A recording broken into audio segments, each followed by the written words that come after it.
How to use apple cider vinegar and liquid dish soap for fruit flies. Fruit flies. Small, gnat-like flies with characteristic red eyes enter homes through window screens and cracks, attracted by the scent of overripe and rotting fruit and vegetable matter.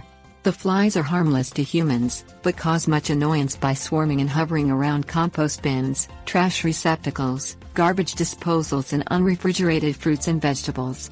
You can eliminate these pests with a homemade apple cider vinegar and dish soap trap. Things you'll need: small containers, apple cider vinegar, liquid dish soap. Pour 2 inches of apple cider vinegar in a jar, cup or bowl. Fruit flies are attracted to the scent of fermenting liquid. Stale beer will also work in this trap. Add 2 drops of liquid dish soap to the vinegar to break the liquid surface tension. Place the trap wherever fruit flies are a problem. Fruit flies will land on the liquid and drown.